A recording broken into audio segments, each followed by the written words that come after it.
to your mats, everyone. I had a question not too long ago on some form of social media, like what are some of the poses I should be doing on the regular? And I think any kind of movement is good, but I'll just show you what I do when I'm kind of pressed for time.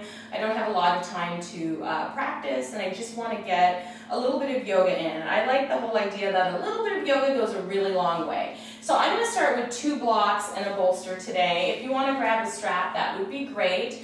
Anything that you want to use to help make your practice more enjoyable, more accessible, more luxurious, however you want to look at it. I will tell you where you can use those props in the intro. So let's start on our backs. Go ahead and just bring your blocks off to the side so that they're somewhere that they're easily accessible.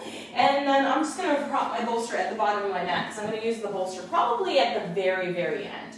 But who knows? Anything could happen. So I like to start on my back when I'm practicing, just because I think forward folding from standing can be really difficult on your back if you're not warmed up. So I come over to my side, I lower down, draw my knees into my chest, and I always start with my practice with just giving my back a little love by rocking side to side, and just maybe even rolling my knees in a circle, either way. And then planting your left foot, let's take our right toes to the ceiling and maybe just point and flex your toe. I place my hand on the back of my right thigh. I keep my knee bent because I feel sometimes my hamstrings are tight. When I try to straighten out my leg, it just doesn't feel good. And so I just want to be kind to my body. Point and flex. Good. And now crossing your right ankle over your left knee, you can bring your right hand to your thigh, gently press the thigh away. Or you can draw your left knee into your chest and either rest your hand on your bottom of your foot, rest it on your knee, or if it feels available to you, you can grab the back of the thigh or the front of the knee. This is where you can use your strap to loop your strap around your thigh. I'm just going to rest my hands on my top thigh. That's what I prefer to do when I do this pose.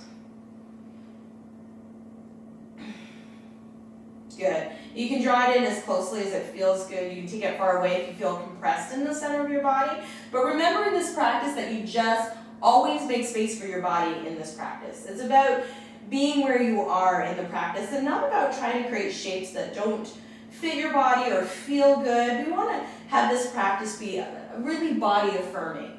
Exhale, release. Let's change sides. So left toes up to the sky. You'll notice my knee is bent as I begin to start to warm up. Then a point and flex the foot, rotate the ankle. You can do what you like here. This is just my quick little practice that I do when I don't have a lot of time to practice, which is all the time. And then when you're ready, you can cross your left ankle over your right knee. You can place your left hand on your thigh and either gently press it away. And if this is a great stretch for you, keeping your foot flexed, then stay. If you want more, you can draw in, and I like to just rest my hand on my knee, my hand on the bottom of my foot. You have the option to grab the back of your thigh, the front of your knee, or even loop a strap there. So just kind of figure out how this works in your body and why this feels good for you, and just do you.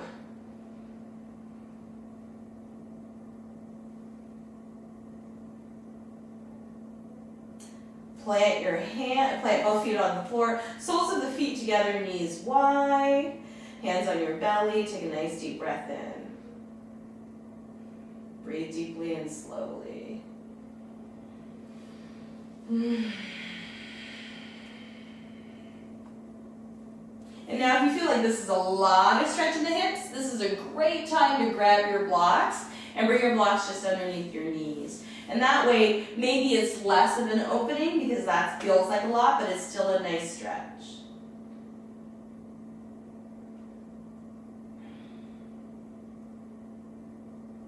Beautiful. And now let's remove the blocks. Roll onto your favorite side. And then I'm just going to prop myself up. I'm on my left side. Prop yourself up on your left arm. Bend your knees. And then I'm going to reach down and grab a hold of my ankle. You can also use a strap here to strap your ankle. I'm going to just do a little quad stretch.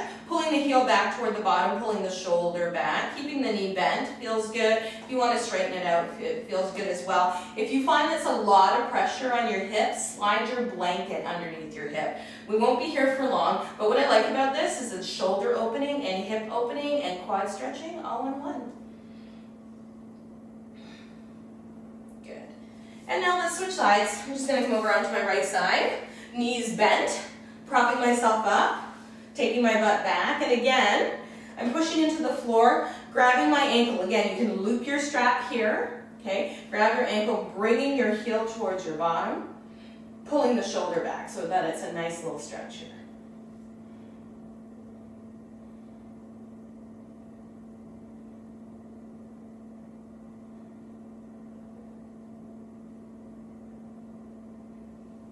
Great, now bring your knees together. Let's come on to our hands and knees. And again, pad your knees if you need a little extra love for your knees. You can also, if your wrists are sore, come on to your forearms. What I like to do is stack 2 blocks underneath my forearm so that I'm a little higher up. Sometimes when I'm down here, I feel really compressed and I find it maybe hard to breathe. So maybe coming up onto your blocks this way, or this would be a great time to incorporate your bolster, which is a little bit higher. You can place your bolster here and you can come onto your bolster for your cat-cow. So you can really just play with how you move through asanas. We're going to start with a little bit of cat-cow, which is always my favorite. It always feels really nice in my back, because my back tends to be sore because I have a very curvy back. And so if I sit for too long, I stand for too long, anything like that, I just crave a little bit more movement.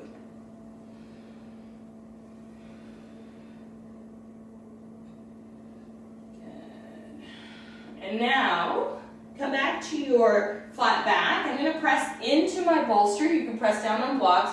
Step my right foot wide and then my left foot wide and come into my first forward fold with my knees nice and bent. I'm going to use the bolster instead of blocks for this next set. Placing my hands on the bolster, folding forward, feeling a bit of a stretch in my low back, maybe in my glutes a little bit, knees soft. You can rest your hands on the bolster. You can rest your hands on your low back, pull your shoulders back to open up the front of your chest. Or if it's available to you, you can lace your fingertips together. So my shoulders are tight today, and maybe this is as far as I get, or right here, but pulling your shoulders back will give you that same opening in the front of the body.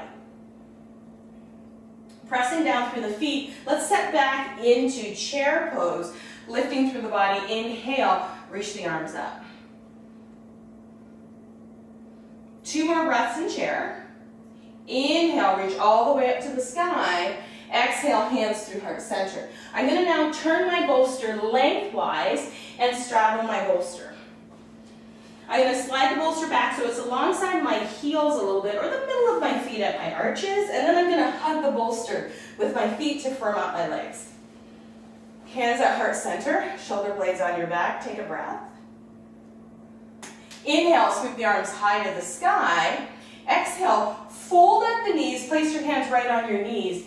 Inhale, cat-cow here.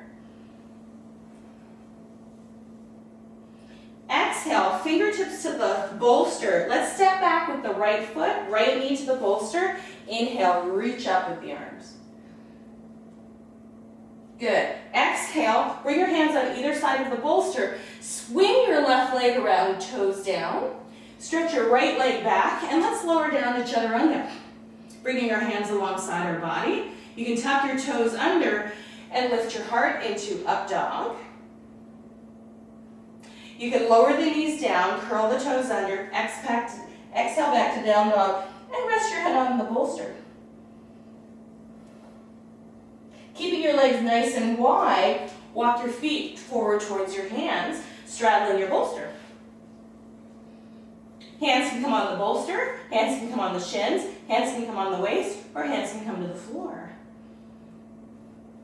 Now if you want to open your shoulders, hands behind the low back, pull the shoulders back, look toward the top edge of your mat.